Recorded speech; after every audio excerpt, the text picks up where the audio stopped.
Se você perguntar a um cidadão canadense o que ele entende por Canadá, talvez ele recorra à história de políticas públicas do seu país.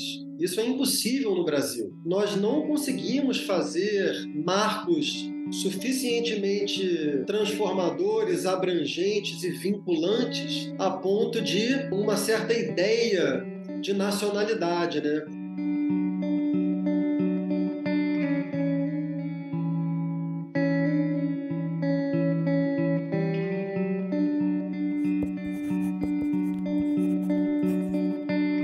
A história do Brasil ela tem início com uma fundação de um Estado que constrói instituições não para fazer essa mediação, quanto mais justa, melhor, dos grupos em conflito, mas como uma espécie de construto jurídico, simbólico, para justificar a dominação de alguns grupos sobre outros. E por isso nós tivemos uma sociedade que se formou sem o reconhecimento de que as instituições deveriam merecer credibilidade. Em alguns momentos dos nossos interregnos democráticos, nós tivemos saltos de instituições nesse sentido, a ponto de termos criado um arcabouço constitucional, democrático e liberal, que é de onde deveríamos partir. Só que na história brasileira, esses pequenos ciclos virtuosos são sempre interrompidos por quebras nessa espécie de pactuação que costumam nos fazer voltar 10 casinhas no jogo institucional. É o que aconteceu nesse último ciclo político, que me parece que é um consenso, que começou em 2013, né? O que aconteceu aí foi a quebra de um ciclo relativamente virtuoso e, a partir dessa quebra, o que tivemos foi um ataque generalizado. Eu diria que vindo de praticamente todos os atores sociais relevantes do Brasil desde 2013, escolheram o caminho de atacar a institucionalidade brasileira, e isso deixou a sociedade brasileira numa espécie de estado de anomia, ou seja, de descrença absoluta nas leis, portanto, nas instituições, e o estado de anomia social é sempre a antessala para a emergência dos piores tipos de populismo. Foi o que nos aconteceu com a eleição do Bolsonaro. Para onde quer que você olhe no Brasil, você vai ver instituições do Estado que exerceram historicamente uma violência muito brutal sobre boa parte da sua população, justamente a população que desde o início dos tempos do Brasil foi mais desfavorecida. Você olha para o sistema carcerário do Brasil e você vê uma continuação do que foi a instituição escravidão no Brasil. Quando você tem um contexto de condições objetivas, condições econômicas, condições de reconhecimento social, condições de reconhecimento do Estado para com a população, se essas condições são completamente desiguais, é impossível que você tenha uma atitude diante do debate público que tenda a produzir consensos e que seja uma atitude desarmada,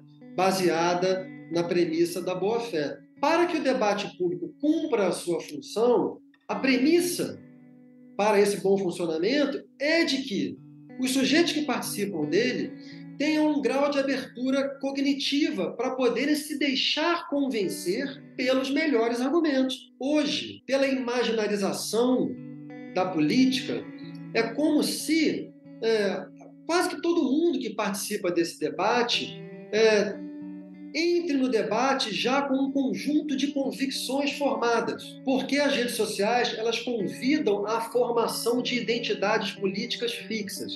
Um debate público em que ninguém tem margem psicoafetiva, cognitiva para se deixar transformar, é uma farsa. É um semblant de debate público, que é mais ou menos o que a gente tem visto em larga medida no Brasil nos últimos tempos. As pessoas que já são bolsonaristas, não se deixam convencer por nada. Uma boa parte da esquerda, eu considero que também está submetida à mesma lógica de polarização, de identidade fixa, de recompensa narcísica. A grande questão é como é que a gente consegue tornar o debate público um lugar capaz de conciliar o ganho democrático que ele obteve com a participação de inúmeros atores sociais, pessoas negras, passando por muito mais mulheres, passando por pessoas trans, passando por conservadores também, evangélicos, que não tinham acesso, né, ao debate público no Brasil. Então, nós não devemos ceder a uma espécie de tentação liberal tecnocrata de tentar botar o gênio de volta na lâmpada. Primeiro que o gênio não vai entrar de volta na lâmpada, né? Segundo que não seria desejável, né?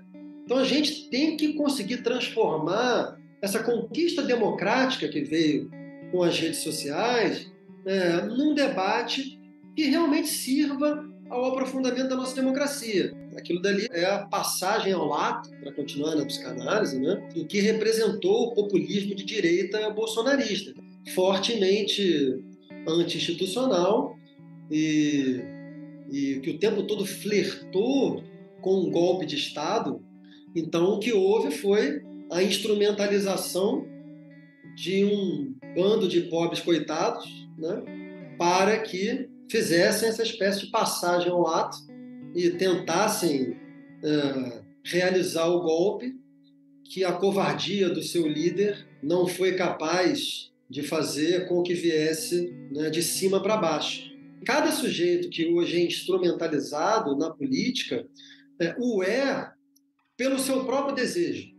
Por ser instrumentalizado é muito bom, porque você abdica das suas responsabilidades, você, né, delega o seu desejo para uma liderança ou para um grupo. Agir em grupo te permite ser covarde, você não precisa responder pelos seus atos sozinho. Então, é demasiadamente humana a vontade de ser instrumentalizado. Já aconteceu em diversos momentos da humanidade, em diversas dimensões da experiência humana, religiosa, política, esportiva. Futebol, por exemplo, não é muito diferente. Se você é membro de uma torcida organizada, não é muito diferente do que a gente está falando aqui, né? Só que, justamente, nós, como sociedade, temos que criar mecanismos que tragam tanto um ganho de consciência política, social, para os perigos dessas dinâmicas de instrumentalização e auto-instrumentalização, né? Como temos que criar mecanismos institucionais que também não permitam que pessoas instrumentalizadas contra a democracia possam atentar contra a democracia.